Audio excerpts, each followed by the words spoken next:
কিন্তু আমার উদ্যোগ অবশ্যই থাকবে ভারতীয় শুধু না, এই দেশে যারা চাকরি করে তাদেরকে প্রপারলি চাকরি করতে হবে। যদি বাংলাদেশে স্কিল ওয়ার্কার থাকে, অন্য দেশ থেকে আপনি ওয়ার্কার আনতে পারবেন না।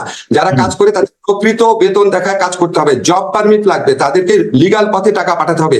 এইসব ব্যাপারে অবশ্যই অবশ্যই আমি সোচ্চার হবো, এখনো সোচ্চার আছে। আপনার কাছে বলি, এখনো আমি সরকারের বিভিন্ন পর্যায়ে এসব কথা তুলেছি, কিন্তু আমি একদম ফর্মালি যখন উপদেষ্টা পরিষদে আলোচনা হবে অবশ্যই আমি জিনিসগুলো তুলবো। কিছু কিছু ব্যাপার আমি কোথায় প্রশ্ন করছি, কোথায় উত্তর জানতে চাচ্ছি, আমি আপনাকে সবকিছু এখন বলতে পারবো না, তবে এটা আমি আপনাকে কনফার্ম করি অবশ্যই এই ব্যাপারে আমার দৃষ্টি থাকবে। প্রফেসর আসিফ নজরুল, বর্তমানে যিনি পররাষ্ট্র উপদেষ্টা আছেন জনাব তৌহিদ হোসেন সাহেব কিন্তু আমাকেও বলেছিলেন একটি ইন্টারভিউতে বাংলাদেশে এই বিপুল সংখ্যক লোকের চাকরি করার কথা, বিপুল পরিমাণ রেমিটেন্স ভারতের পাঠানোর কথা।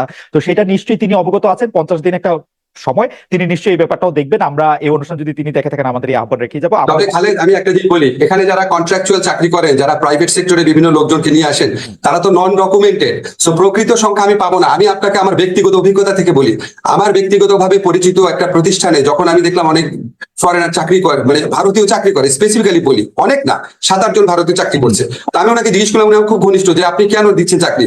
বলে শেখ হাসিনার গভর্নমেন্টের আমলের কথা, বলে উনাদেরকে চাকরি টাকরি না দিলে সরকার ভাবে আমরা অন্য পক্ষের লোক। এইরকম একটা সিচুয়েশন দেশে বিরাজ করতো। এখন আপনার এই সরকার পরিবর্তনের পর নিশ্চয়ই ওই লোকগুলোকে আর কাজে রাখা হবে না, বুঝতে পারছেন? হয়তো ওই প্রয়োজনীয়তা নাই। ফলে আপনি অ্যাকচুয়াল নাম্বার পাবেন কিনা আদৌ সেটাও সন্দেহ আছে, কাছাকাছি নাম্বার পাবেন।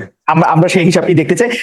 কয়েকটি দ্রুত কতগুলি প্রশ্ন করতে হবে। যে শেখ হাসিনা পতনের পর আমরা সংখ্যালঘু নিপীড়ন, ভাস্কর্য ভাঙা, মাজার ভাঙা, যৌনকর্মী ও হিজড়াদের উপর আক্রমণ, নারীদের প্রতি আক্রমণ, অভিযুক্ত জঙ্গি সংগঠনের নেতাদের জামিন, শীর্ষ সন্ত্রাসীদের জামিন, হিজবুত তাহরীরের প্রকাশ্য তৎপরতায়, এগুলি কি আসলে অন্তর্বর্তী সরকারের অবস্থানের প্রতিফলন? আপনার কাছে কি মনে হয়, নাকি সরকারের ভেতরে বা বাইরে অন্য কোনো কিছু তৎপর? যেমন প্রফেসর সলিমুল্লাহ খান বলছেন যে এখানে কয়েক সরকার আসলে কোনটা বা সরকার আসলে কয়টা, আর এই ব্যাপারে আপনি আসলে কি বলবেন? মানে আমি অনেকগুলি কথা বলেছি, আপনি চাইলে আমি এটা আবার বলতে পারি, কিন্তু আমার নিশ্চয় মনে থাকবে সংখ্যালঘু নিপীড়ন, বাজার ভাঙা, যৌনকর্মী, হিজড়াদের আক্রমণ। ঠিক আছে, ঠিক আছে।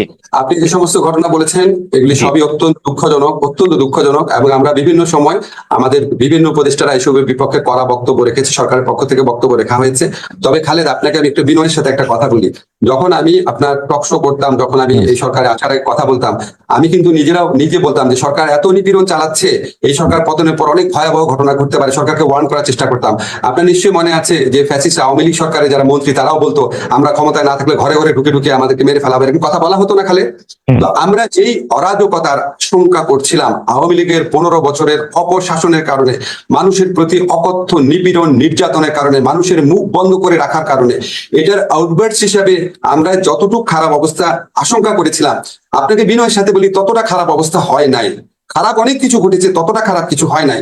তারপরেও যেগুলি খারাপ কিছু ঘটেছে সেখানে আমাদের সরকারের কিছু ক্ষেত্রে ব্যর্থতা থাকতে পারে, অবশ্যই আমরা ব্যর্থতা থেকে শেখার চেষ্টা করছি।